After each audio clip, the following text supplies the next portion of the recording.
nosso entrevistado está no seu segundo mandato consecutivo aqui na Assembleia Legislativa da Bahia. O nosso entrevistado é o deputado estadual Zó. Deputado, bem-vindo ao nosso programa, é um prazer tê-lo aqui.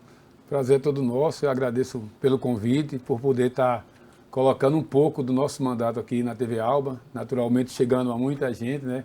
E tratando principalmente do assunto em pauta hoje, que é um projeto importantíssimo, vai entrar o mês da mulher agora em março, e esse projeto é importantíssimo para as mulheres da Bahia.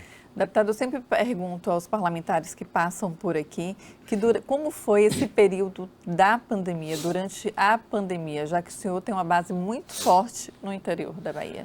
A pandemia foi difícil, né, para todo mundo, ela ainda está sendo difícil, e nós tivemos um problema maior, que nós tivemos o principal representante do povo brasileiro negando a pandemia, jogando contra a pandemia e a favor do vírus. Isso complicou ainda mais, isso acelerou, aumentou o número de mortes, acelerou a disseminação do vírus e, infelizmente, o Brasil, poucos países passaram pelas dificuldades que o Brasil passou de você ter que lutar contra o vírus e ter que lutar contra a política do governo federal, representada naturalmente por seu presidente, por ministros da saúde, por uma série de pessoas e, naturalmente, uma série de pessoas que acompanhou esse pensamento. Então, eu vi amigos e amigas morrerem que podiam estar vacinados, que podiam não ter tido uma situação tão grave, mas acredito que a gente, depois dessa Ômicron, acredito que a gente tende a baixar isso e voltar a uma vida, pelo menos, de um convívio mais interativo, mais normal. E claro que vai demorar um pouco a gente chegar àquela condição que a gente vivia antes da pandemia, mas espero que a pandemia possa ter ensinado algumas coisas a algumas pessoas. Então, a pandemia foi muito difícil. Setores foram extremamente sacrificados, uns mais que outros, mas o Brasil tem passado por muita dificuldade, mas a gente deve estar saindo disso em breve, se Deus quiser. E como foi esse retorno ao parlamento, mesmo de forma gradativa, deputado? A gente passou um 2020 votando praticamente de forma remota, fazendo todas as coisas, as votações que eram necessárias. É importante ressaltar que o presidente Adolfo, ele fez todo um trabalho junto com a Assembleia.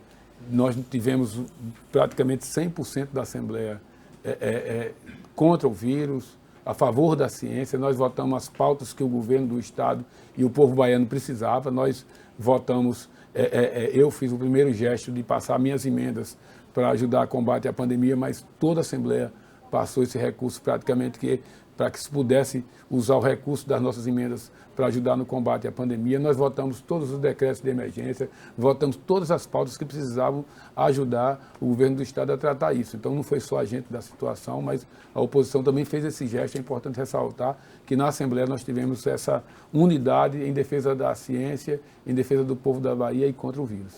Já que o senhor falou de votação de projetos, vamos pegar esse gancho e falar de um projeto que o senhor tem aqui no parlamento, que é sobre instituir doulas, não é isso? Explica para a gente o que são as doulas primeiro, deputado. As doulas são profissionais, normalmente ligados a áreas de saúde, que fazem um curso de preparação. A Bahia tem a Associação de Doulas, que já reúne essas profissionais e que fazem esse trabalho do auxílio durante o parto e pós-parto. Porque o grande problema é você entender que o parto não é um processo somente de tirar o menino de dentro do corpo da mulher, tirar a criança de dentro do corpo da mulher, a menina de dentro do corpo da mulher. Ele é um processo que ele precisa de toda uma preparação e as mulheres sofrem muito durante esse período. Algumas mulheres passam 24, 48 horas tendo as dores, as contrações, às vezes a bolsa demora a romper, uma série de outras coisas. E esse trabalho da doula são trabalhos que nem a enfermeira e principalmente o médico não tem tempo e não consegue fazer e não estão capacitados para isso. Esse trabalho é um trabalho de acolhimento, é um trabalho de massagem, é um trabalho de psicologia junto à mãe para que ela tenha uma condição de passar um parto mais tranquilo, de que possa ter o seu neném numa condição mais humana, porque o parto também acontece muito no Brasil, na Bahia, a questão da violência durante o parto. Então, esse projeto ele tem esse objetivo. Nós temos até, que repercutiu, né, nacionalmente, uma influencer que ela foi parir, né? O médico foi lá fazer o parto dela e ele usava palavrões de forma agressiva. Então, a doula, você acha que ameniza um pouco? Ela acompanha o parto também, deputado? Como é? Ela acompanha, ela faz um trabalho de preparação. Aquele período que a mulher fica ali no quarto, às vezes sendo medicada, tomando um remédio para induzir o parto, a doula está aí fazendo a massagem, ela usa bolas, ela usa óleos, ela usa a conversa. Uma pessoa que se preparou para acompanhar. É um trabalho que já existe em estados brasileiros, que existe na Bahia, mas que ele não é instituído. Qual estado brasileiro já tem, Santa deputado? Catarina já tem, acho que acredito que o Rio Grande do Sul tem. Na Europa também tem. Na Europa, em vários países, esse é um trabalho instituído, inclusive com o Estado ofertando esse trabalho. Aqui não, aqui se uma doula, se a pessoa quiser ser acompanhada por uma doula, primeiro ela precisa ter o dinheiro para pagar. É, porque o custo, estava pesquisando... E a maioria das mães baianas e brasileiras não tem condições de pagar o parto. E não vai ter condição de pagar a doula, principalmente. É, porque é um custo alto, né, É um deputado? custo que gira em torno de mais de R$1.000 ou mais de R$1.000, em torno de R$1.000. E esse trabalho, muitas vezes, mesmo você tendo dinheiro para pagar, o hospital pode proibir, ou o próprio médico que vai fazer o médico, que vai fazer o parto, pode proibir a entrada da doula. Pode não aceitar esse trabalho que a mãe quer ter, que às vezes a família quer que tenha. Mas Então, há proibição da entrada de doulas aqui no estado da Bahia? há casos de médicos que não aceitam, a gente tem muita resistência dos médicos e médicas com relação à atividade das doulas, porque a atividade das doulas, ela não tira a atividade do médico. Inclusive, ela ajuda, mas essa compreensão não é uma compreensão fácil dos médicos e médicas. Eles não conseguem compreender isso com a facilidade. Então, Agora, as doulas precisam ser formadas em qual área, deputada? Elas são enfermeiras? normalmente, elas têm formação na área de saúde, na área de psicologia, ou são fisioterapeutas, ou são enfermeiras, ou são psicólogas, normalmente são nessa área. Mas, às vezes, também são outras mulheres que não têm formação nessa área, mas que se capacitam, têm uma condição psicológica de fazer esse atendimento. Então, isso é um detalhe, e essa capacitação ela é feita, ela é acompanhada, então essa pessoa vai estar formada. Isso já está acontecendo, as mães já estão procurando, isso tem resultados excelentes, entendeu? Resultados fantásticos no final. Como Então, está a tramitação dessa proposta? essa proposta está na Comissão de Constituição e Justiça e está com o deputado Alan Sanches. A gente agora E o deputado Alan Sanches é médico, né? é médico e conhece a área de saúde, muito provavelmente sabe da importância desse trabalho. E a gente agora quer aproveitar o mês de março, eu até pedi às colegas deputadas, que são 10 deputadas, né, para que elas subscrevessem esse projeto. Então, o senhor já Que é o está mês da- conversando com os pares a respeito da proposta, É o mês da né? mulher. Eu acho que esse é um presente que a Bahia pode dar às mulheres baianas. E eu não, como autor da proposta, essa proposta eu recebi de uma amiga que é doula, que é psicóloga em Juazeiro, né? Lorena Pesqueira, e é professora também, e ela é doula. E ela me trouxe essa proposta e eu encaminhei. Com a pandemia, a gente tratou muito das questões da pandemia, das questões dos estados de emergência, essa coisa toda. Essa proposta parou.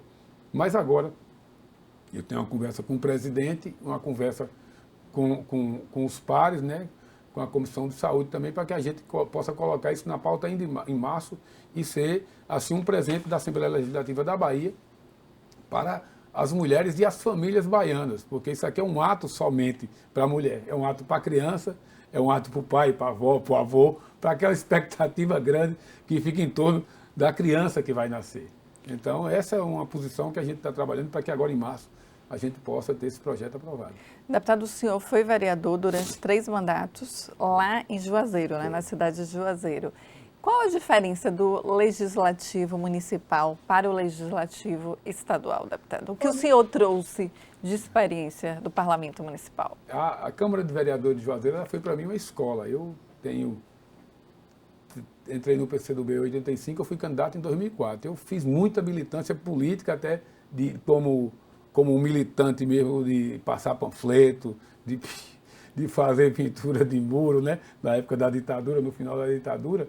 Mas eu passei 20 anos militando para poder ser candidato a vereador. Eu não fui uma pessoa que entrei na política para ser candidato. Eu entrei na política no movimento estudantil e fiquei no PCdoB durante quase 20 anos para ser candidato a primeira vez. Fui vereador durante 3 mandatos. Durante esses mandatos eu tive a oportunidade de ser presidente da Assembleia, da Câmara, de ser... Da Assembleia ainda não, né? Pretende, deputado, se candidatar? Aqui o negócio é mais difícil, mas está sendo muito bem conduzida pelo nosso colega Adolfo. E sempre foi muito bem conduzida pelos que passaram. Então eu fui presidente da Câmara, fui líder da oposição, fui líder da situação e tive a oportunidade de me licenciar ainda e ser secretário. Então vim para aqui com uma bagagem razoável, mas naturalmente a escola aqui ela é uma escola com gente com muito mais experiência, né? Com muitos, lá eu trabalhava com 13, depois 19 vereadores, que são 63 pares. Aqui tem uma movimentação muito forte nas comissões. Lá o plenário delibera normalmente, as comissões funcionam um pouco menos.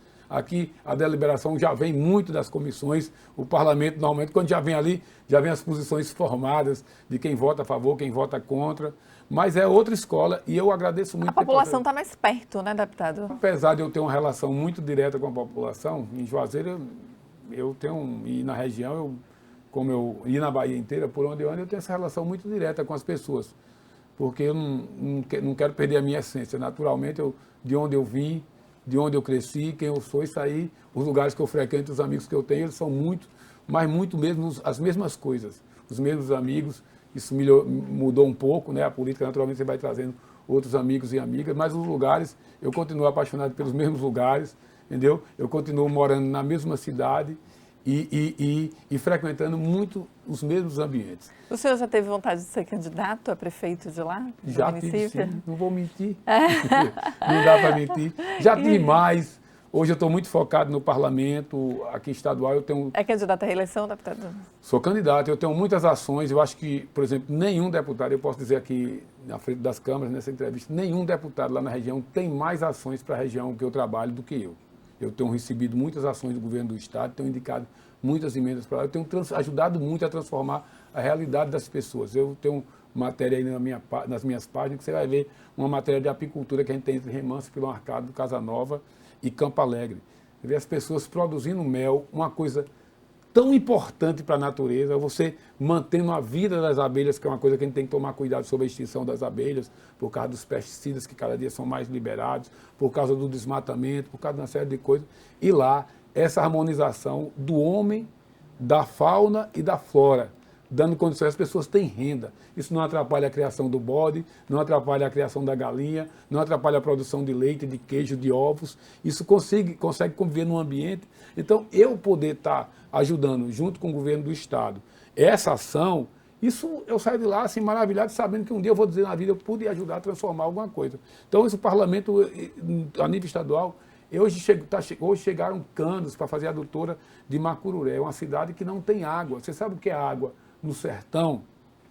Ó, chuva no sertão, aqui às vezes no litoral, o cara tem a chuva, o cara a pessoa sai na chuva ali para resolver uma coisa. No sertão é assim, você quer o cara senta no batente e fica olhando a chuva. Eu lembro desde pequena, deputado, a gente indo para ver se indo para a porta de casa para ver se chover, ficar olhando então, para o céu. Quem está me ouvindo aqui que é do sertão, sabe que às vezes o cidadão, né, é a chuva caindo, ele senta no batente da porta, acoca e fica olhando a chuva cair.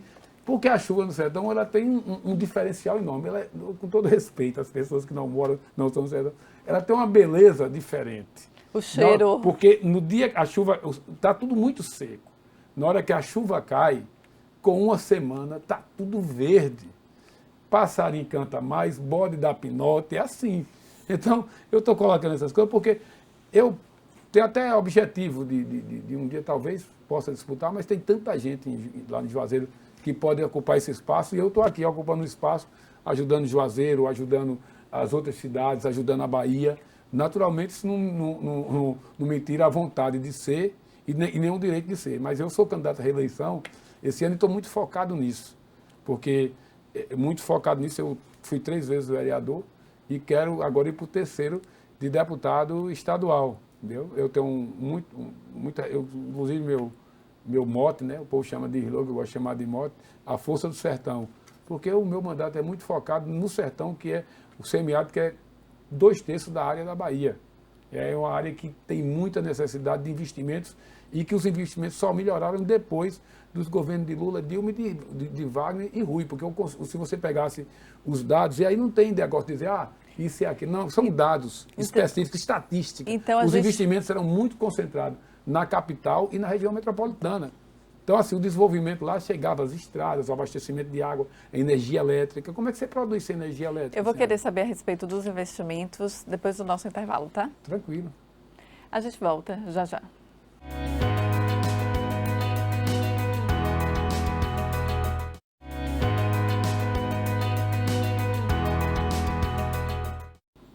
Voltamos com o deputado estadual Zó. Deputado, no bloco anterior, o senhor falou a respeito dos investimentos que o ex-presidente Lula e a ex-presidenta Dilma fizeram no semiárido. Quais foram os investimentos, deputado? Olha, eu quero ressaltar que esses investimentos também foram investimentos do nosso senador e ex-governador Jacques Wagner e do governador Rui. Os investimentos são diversos. Se a gente for nomear aqui, por exemplo, há um investimento importantíssimo, que é o acesso ao ensino universitário. Eu, quando era guri, a gente só tinha 2 cursos da UNEB lá na minha juventude. E hoje a gente tem a Universidade Federal do Vale do São Francisco, com curso em todas as áreas, além de universidades particulares, assim, além do aumento de cursos da UNEB, entendeu? De graduação, de pós-graduação, em todos os setores. A minha filha mais velha formou na Universidade Federal do Vale do São Francisco. Tem até um fato interessante de 2014, naquela história Não Vai Ter Copa, que eu fui levar ela na faculdade, ela disse, vai fazer Copa e não vai, e não tem, não. Estavam fazendo um restaurante para elas almoçarem lá, né? E não tem um restaurante. Eu disse, você está reclamando porque não tem um restaurante. E eu estou com a inveja de vocês tão grande, de ter uma universidade dessa tão bonita, e eu não tive na minha época. Eu queria tanto ter tido uma universidade dessa. Quando ela saiu de lá já tinha um restaurante, então é um processo. Então, é o ensino universitário, Luz para Todos, o Água para Todos, com um programa complementado que foi criado por Wagner, que hoje está levando água a diversas comunidades, que juntou com Luz para Todos. Energia no Nordeste era uma coisa que quase não existia. Hoje quase todos os lugares têm energia. Foram 700 mil ligações do Luz para Todos.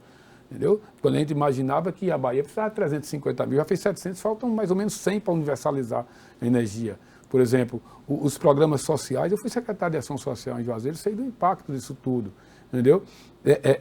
Os programas esportivos, as quadras de futebol, as creches, entendeu? A pavimentação da estrada. Você vir de Juazeiro para cá, era uma via cruzes. Você andar nas estradas da Bahia, tem uma placa que é simbólica.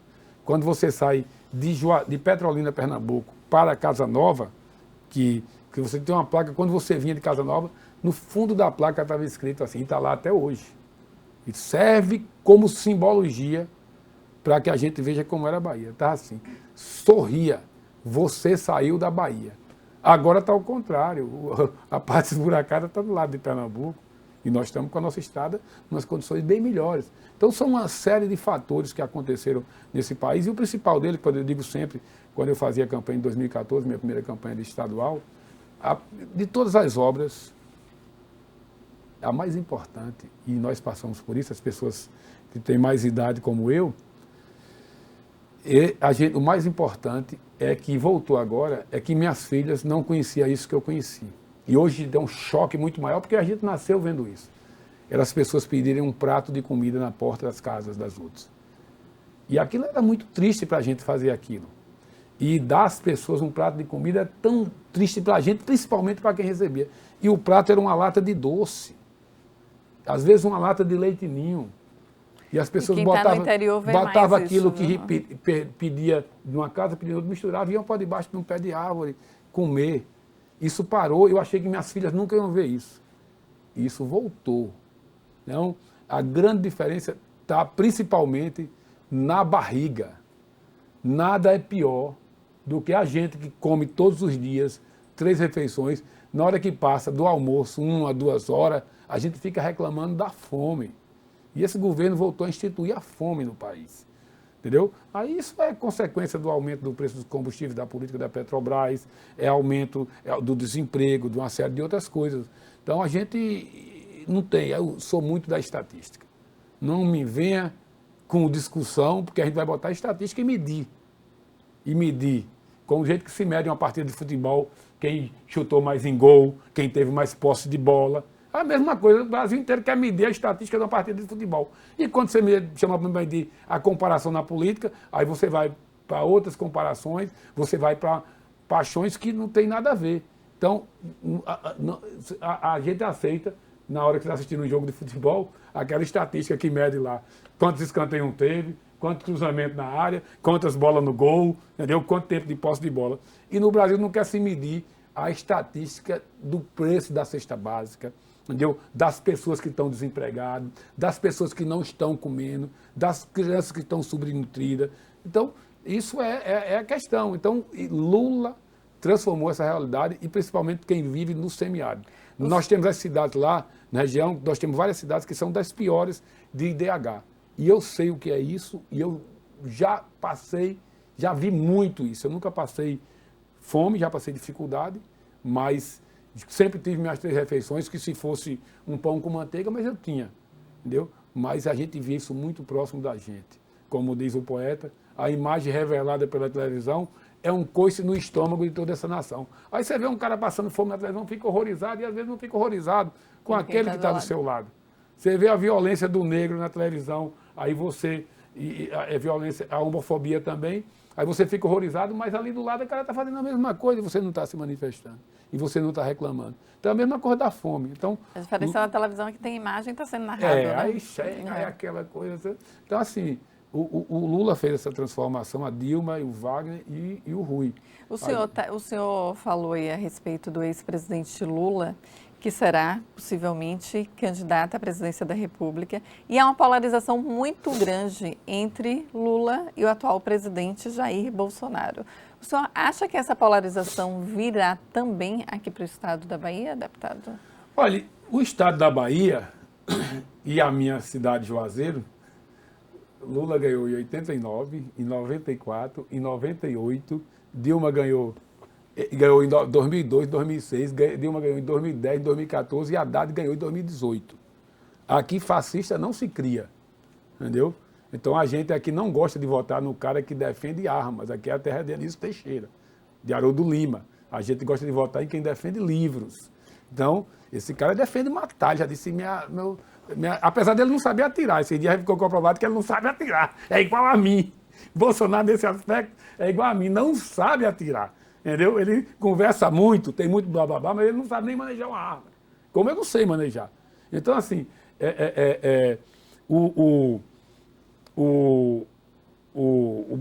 a Bahia e o Nordeste, apesar do Sul dizer que nós somos ignorantes, atrasados, todos os governadores que se elegeram aqui, os 9, apoiaram a Haddad. Eu estou falando nesse aspecto. A última pesquisa em Pernambuco deu 62 para o presidente Lula e deu 12 ou foi 14 para o atual presidente. Entendeu? Então, assim, dificilmente aqui vai haver polarização, porque assim, são os dois mais votados. Então, o senhor acha que, por exemplo, caso o candidato seja o senador da República, Jacques Wagner, já que surgiu, estou falando caso, já que surgiu um burburinho que poderia ser o senador Otto Alencar. Caso se concretize que seja Jacques Wagner, o senador Jacques Wagner, e o ex-prefeito de Salvador, ACM Neto, o senhor acha que vai ter essa polarização também, deputado? Olha, primeiro eu quero lhe dizer, o candidato vai ser o nosso senador Jacques Wagner, mas nosso time é tão bom que consegue ter a opção de ter o senador Otto Alencar. Assim, extremamente preparado, e nós temos ainda um governador, um candidato como Wagner, que foi governador durante 8 anos e transformou a Bahia. E nós temos um senador desse que foi um dos principais senadores na CPI do Covid e tem sido um dos principais senadores em ações importantes para esse país. Primeiro é o time. Nós temos ainda o vice-governador João Leão, nós temos um time de deputados qualificados, nós temos, além desses 3 partidos que compõem a chapa majoritária, nós temos a chapa majoritária e o Senado, nós temos ainda o PCdoB, que é o meu partido há 37 anos, do deputado Daniel, da deputada Alice, de Olívia, de Bobô e de Fabrício no Parlamento Estadual junto comigo, nós temos o PSB, nós temos o Avante, nós temos uma série de outros partidos, o PDT, que está aí com Roberto Carlos, Vitor Bonfim e Euclides Fernando. Nós temos um time muito preparado, unido, unificado, para continuar esse projeto que se desenvolve. O senhor acredita, então, que quem será o candidato será o senador Jacques Wagner e não o senador Otto Alencar? do que a gente sempre conversou, eu acredito no que está posto por o nosso grupo. Entendeu? O nosso que está posto O que está posto é o que o candidato é Jacques Wagner. Entendeu? Pelo menos até agora. Entendeu? E o que a gente sempre conversou, o que foi dito, e o que a gente está em pré-campanha, eu, inclusive, eu tenho uma foto com o Jacques Wagner em 2006, tenho em 2002, a gente no palanque em Juazeiro, eu vereador de primeiro mandato, e ele candidato a governador, quando ninguém acreditava que a gente ganhava. Então nós temos essa unidade e esse compromisso de continuar fazendo a Bahia crescer. O senhor acha que surgiu como, então, essa informação que seria possivelmente o senador Otto Alencar? Olha, eu não, naturalmente... O que diz os bastidores? O que diz os parlamentares nos bastidores e a situação política, né? Eu não tenho ideia de como surgiu, eu não me aprofundei nesse assunto, porque até então, o que eu tenho, que essa composição era uma composição encabeçada pelo senador Jacques Wagner. Então, eu estou trabalhando com essa linha, acredito muito nessa linha, tenho uma amizade, sou recebido por todos, inclusive pelo vice-governador João Leão, pelo senador Otto Alencar, que ajudou a gente a levar. A primeira conversa que a gente teve sobre a água de Macuré foi com o senador Jacques Wagner, o senador Otto Alencar, que é uma pessoa assim que não senta no birô e fica atendendo a gente, não. Ele senta na roda e conversa e pergunta o que é que a gente tem para resolver e encaminha. Então, o senador Jacques Wagner do mesmo jeito. Então, quem tem esse time, quem tem um time desse, não tem, primeiro, muito por que mexer. E segundo, porque temer um time que no período que a gente viajava nas estradas da Bahia, tinha aquela placa, sorria, você saiu da Bahia. Agora a gente quer a placa que tem, sorria, você chegou na Bahia. Entendeu? Então, a gente não quer voltar a esse período. Então, eu estou muito focado, muito tranquilo na minha reeleição e na eleição desse grupo, porque eu sou do PCdoB há 37 anos, aí 37 anos, já estou quase 40 anos, e 37 anos no PCdoB, e nós sempre tivemos essa linha, desde 89 que a gente apoia Lula, e desde... O senhor nunca pensou em mudar de partido? Não tem um porquê. Eu escolhi o PCdoB por uma questão ideológica. Naturalmente, a gente recebe convites, a gente é assediado, eu tenho uma relação com eu sou da direção estadual, sou da comissão política, eu tenho toda uma história construída aqui junto com meus camaradas e minhas camaradas. Então, essa linha. Então, eu acredito que esse formato aí, naturalmente, a disputa vai ser com o ex-prefeito de Salvador, mas eu não tenho dúvidas de que nessa disputa o povo da Bahia vai continuar fazendo a mesma opção que fez desde 89 com Lula e desde 2006 com Wagner, porque a gente não adianta, esse povo não gosta de chamar para discussão, nem os concorrentes de Lula e nem os concorrentes de Wagner, porque se a gente botar na mesa as realizações, aí não tem comparação. Deputado, o fim da coligação foi aprovado, né? O retorno das coligações foi aprovado, mas agora surgiu a possibilidade de federação. Eu entrevistei a semana passada o advogado eleitoral Ademir Esmerim e ele disse que a federação é uma forma de burlar a lei. Eu gostaria de saber a opinião do senhor a respeito disso, se o PCdoB vai entrar na federação, quais são os partidos, qual a opinião do senhor? Olha, eu, com todo respeito ao doutor Esmerim, e longe de querer debater com um jurista qualificado como ele, mas eu não acho que a federação seja uma forma de burlar. A federação ela existe já em vários países e ela agrega principalmente partidos que pensem, que tenham conteúdo programático parecidos, na mesma linha. Por exemplo, se você falar uma federação aqui, porque mesmo partidos que tinham dúvidas sobre a federação, hoje estão falando em federação. O PSDB fala em federação com o MDB, entendeu? Vários partidos já estão falando, O pessoal fala em federação com a rede. O pessoal fala em federação com a rede. E nós estamos construindo uma federação que está muito bem adiantada com o PT, com o PSB e com o PV. Porque é bom lembrar que a federação se junta através de ideologia partidária, né? E se você analisar, o PCdoB e o PSB, principalmente em alguns lugares com o PV, nós já viemos caminhando durante muitos anos com candidaturas que a gente apoiava, com coligações em diversos estados, inclusive aqui na Bahia, entendeu? Então, durante anos, você ia bem caminhando. A federação só vai fazer uma federação que ela vai durar durante 4 anos. Porque a coligação terminava a eleição, ela praticamente se desfazia, cada um ia para o lado que quisesse. Agora ela vai ter que permanecer durante 4 anos. Então a federação tem esse, por exemplo, inclusive na eleição de prefeito e vereadores. De prefeitos e vereadores. Por quê? Porque lá, quem tiver nessa federação aqui, essa federação vai escolher um candidato. Quem estiver na federação, vamos dizer que vingue PSDB e MDB, pelo menos eu escutei essa notícia, que há esse debate entre esses 2 partidos, do pessoal e da rede, eles vão ter que, não é o pessoal da Bahia não pode lançar um candidato e a rede outro. Eles vão ter que escolher um candidato ou candidata único.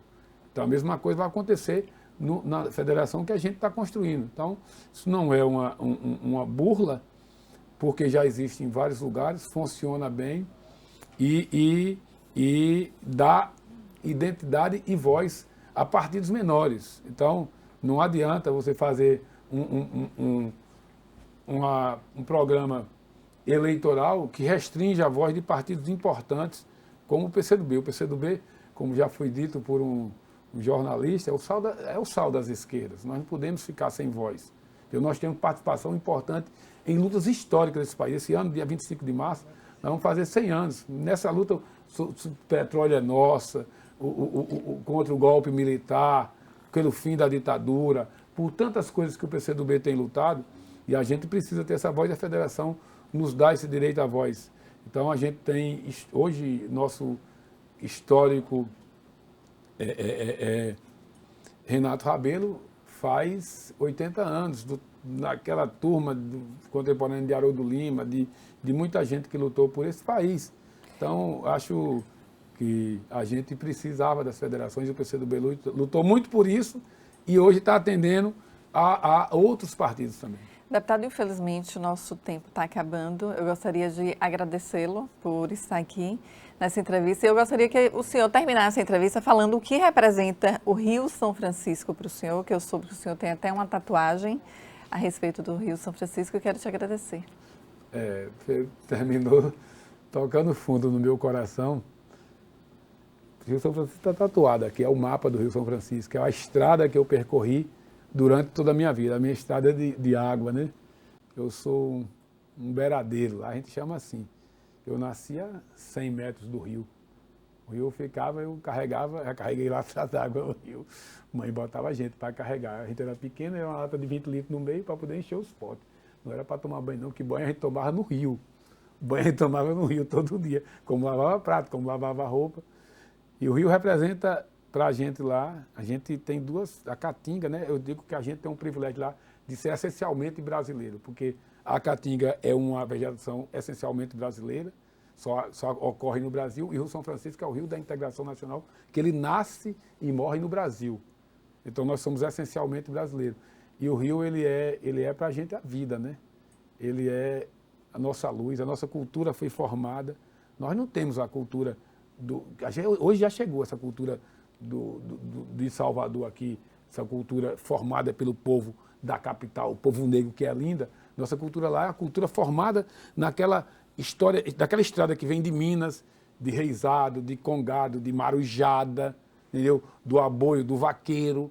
Então a gente tem essa formação muito focada na identidade, naquilo que era o nosso corredor de notícias. Hoje nós estamos fazendo uma entrevista aqui na TV Alba, mas o nosso chegava primeiro a notícia que corria no Rio do que a notícia da capital, porque não tinha estrada daqui para lá. A gente queria ir para São Paulo, o cara vinha do Ceará, chegava lá, pegava o vapor, ia para Pirapora e pegava o trem para São Paulo. Então era assim. Então o Rio é isso, o Rio é nossa história, nossa vida, nossa mãe, nosso pai, nosso irmão. O Rio, eu tomo banho lá direito, eu estou direto, né? Todo dia eu estou lá direito, toda semana eu abro o meu dia de ano, dia 1º do ano eu abro o meu dia para meu ano, tomando banho no Rio São Francisco. Meu 1º de janeiro, a primeira atividade que eu faço é sair de casa e ir para o Rio tomar um banho. Então é assim. Então o Rio, vocês estão todos convidados para ir tomar um banho no Rio na hora que quiserem. Faço questão de receber vocês. Não dá para receber todo mundo que está me assistindo na TV, mas pelo menos quem está no estúdio aqui estão convidados e convidadas para ir lá tomar um banho no Rio São Francisco. Ele está lindo agora, está cheio. Ave Maria. Entendeu? Certo? Então, viva o Rio São Francisco, viva a vida, viva o Nordeste, viva a Bahia, viva o Brasil. Obrigada, deputado. Muito obrigada por tê-lo aqui conosco. Muito obrigado a todos e todas. A gente fica por aqui. Até o próximo programa.